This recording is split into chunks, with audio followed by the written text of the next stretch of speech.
गंगा नदी पर महात्मा गांधी सेतु हाजीपुर और पटना में उत्तरी और दक्षिणी बिहार के बीच संपर्क प्रदान करता है।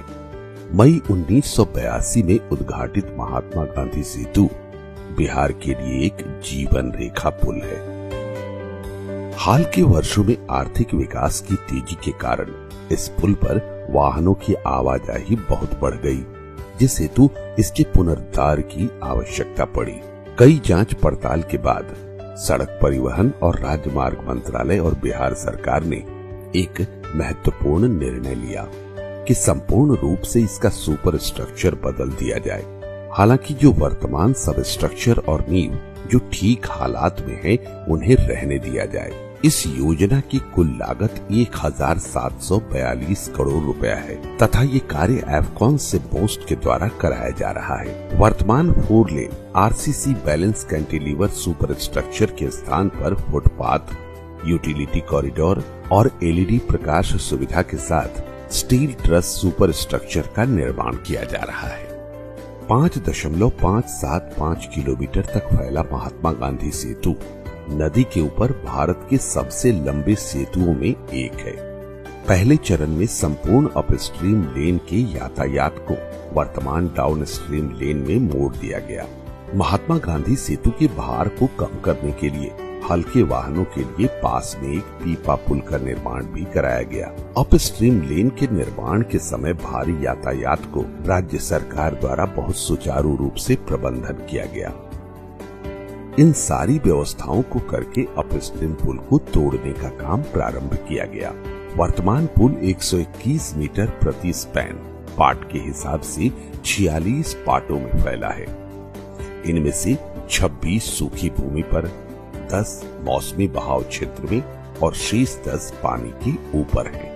महात्मा गांधी सेतु पवित्र गंगा नदी पर बना है, जो एक संवेदनशील क्षेत्र है, इसलिए मलबे को पवित्र नदी में फेंका नहीं जा सकता।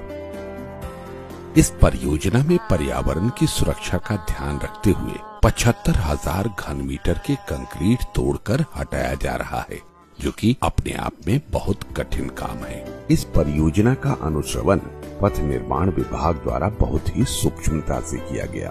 भूमि पर अवस्थित पाटों को तोड़ने के लिए high rich boom jaw cutter, जो कंक्रीट और रीइंफोर्समेंट को काट सकते हैं, का इस्तेमाल किया गया।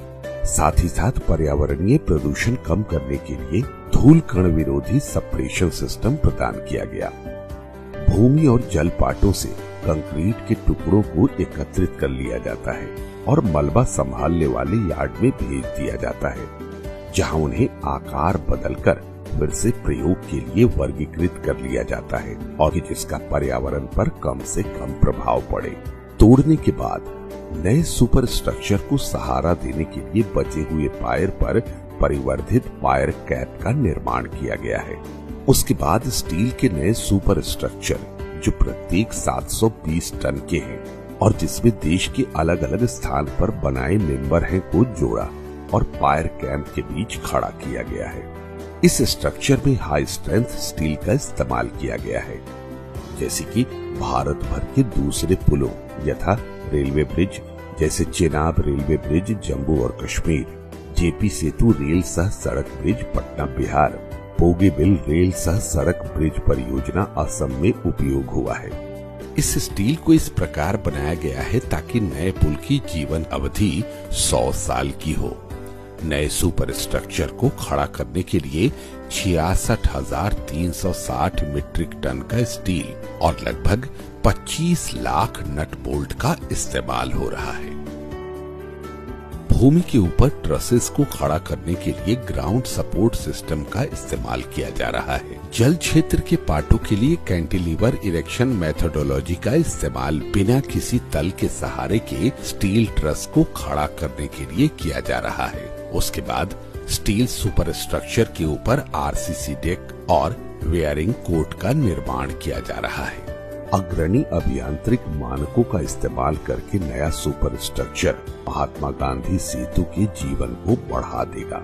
इस परियोजना का पहला चरण, जो कि अपस्ट्रीम है, की शुरुआत 15 जून 2017 को हुई थी और 3 साल पूरा होने पर यातायात के खुलने के लिए पूर्ण हो चुका है। परियोजना के दूसरे चरण में डाउन स्ट्रीम पुल को 18 महीनों में पूरा किया जाना है। यह एक ऐसी परियोजना है जो बिहार की महत्वाकांक्षाओं की प्रतीक है और महात्मा गांधी सेतु का पुनरुद्धार उसे अपनी पुरानी गरिमा प्रदान करेगा।